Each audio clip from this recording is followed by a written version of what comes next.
जय सिया राम, जय हनुमान, जय हो बागेश्वर धाम की, जय हो सनातन धर्म की, जय हो हमारे महाराज जी की।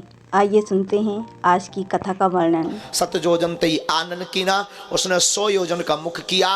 बड़ा भारी संकट हनुमान जी के सामने खड़ा हो गया।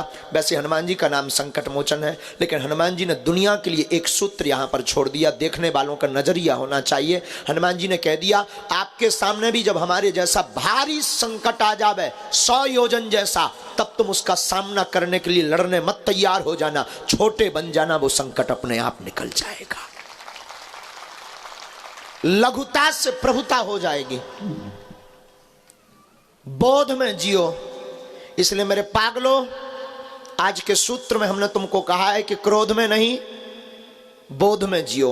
बोध का मतलब चेतना जागृति, बोध का मतलब परे देखना, बोध का मतलब लॉजिकली आपकी बुद्धि और आपकी चेतना इतनी लॉजिकली हो जाए कि आप परे देखना प्रारंभ कर दो। कई बार हमें बड़ी हंसी आती है और कई बार दरबारों में हम बोल भी चुके हैं।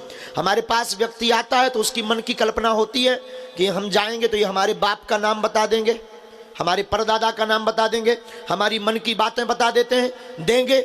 हमें बड़ी हंसी आती है कि आदमी कितना बुद्धू है, अपनी बात जान करके ताली बजाता है। हमें बड़ी हंसी आती, वो अपनी बात, अपने बाप का नाम जान करके जय जयकार करने लगता, और हमें लगता हमारे हनुमान जी के लिए कोई बड़ी बात नहीं है। सबसे बड़ा चमत्कार तो यह है कि तुम मनुष्य तन पाए हो। दूसरा चमत्कार यह है कि तुम अपनी खुली आंखों से महापुरुषों के दर्शन कर पा रहे हो। और तीसरा चमत्कार यह है कि ईश्वर ने तुम्हें मनुष्य बनाया 84 लाख योनियों में। तीसरा चमत्कार सबसे बड़ा यह है कि 212 देशों से ज्यादा इस विश्व में देश हैं, उनमें तुमको जन्म भारत जैसे वतन में दिया है। काश यहां पर जितने भी परे हुए बैठे हुए लोग हैं, काश कभी विचार करना कि तुम अगर चाइना में हुए होते तो क्या इतनी रात को यहां बैठे होते, या जो चाइना में पैदा हैं भी वो यहां बैठे हैं। क्या चाइना में हुए होते तो मास्क लगाकर अभी कोरोना के चक्कर में बचते फिर रहे होते और चंगवादर का सूप पी रहे होते। चाइना में हुए होते तो इतनी बड़ी आंखें नहीं होती तुम्हारी, छोटी छोटी चिंग चोंग चांग चोंग चमक चोंग आप कर रहे घूम रहे होते। तो भगवान की बड़ी कृपा है कि आपको तीसरा चमत्कार ये मिला कि भारत जैसा वतन मिला। और चौथे चमत्कार पे भी धन्यवाद देना मत चूकना। अपने आप को अपने अंदर ही अंदर ईश्वर को शुक्रिया करना, धन्यवाद करना। चौथा चमत्कार यह है कि तुमको अनेक पंथों में सनातन धर्म में जन्म मिला है। मान लीजिए ऐसे जगह तुम्हें जन्म होता जहां पर ना भाई का रिश्ता है, ना बहन का रिश्ता है, ना चाची ना मामी का रिश्ता है, और जहां ना जाने क्या क्या किया जाता है। हमारा भारतीय सनातनीय संस्कृति वैदिक परंपरा कितनी उच्च और दिव्य है, जहां एक ही नारी का व्रत धारण किया जाता है। अन्य लोगों के बारे में विचार करना।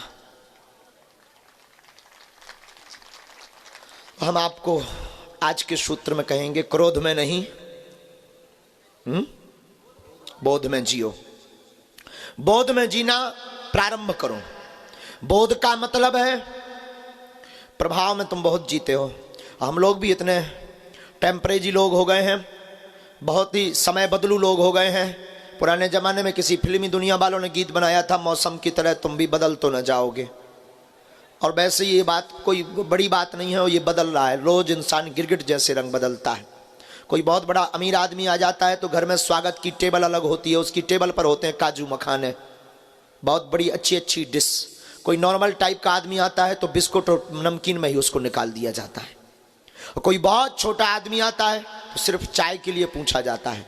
और कोई घर का काम करता या कोई पड़ोसी आ जाता तो पानी भर के लिए पूछा जाता।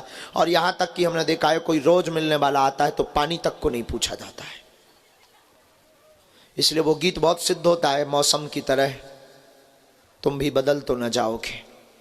बदल क्या जाओगे, बदल रहे हो। हम लोग समय के हिसाब से जी रहे हैं, बोध में नहीं जी रहे हैं। और आज का दूसरा सूत्र नोट करो, प्रभाव में नहीं, स्वभाव में जियो। प्रभाव टिकता नहीं है, प्रभाव में आप किसी को अपना बनाओगे, वो आदमी आपके पास तब तक रहेगा, तब तक आपकी जय जयकार करेगा जब तक तुम्हारे पास प्रभाव रहेगा। स्वभाव से किसी को अपना बनाओगे तो जब तक तुम मर नहीं जाओगे तब तक पीछा नहीं छोड़ेगा।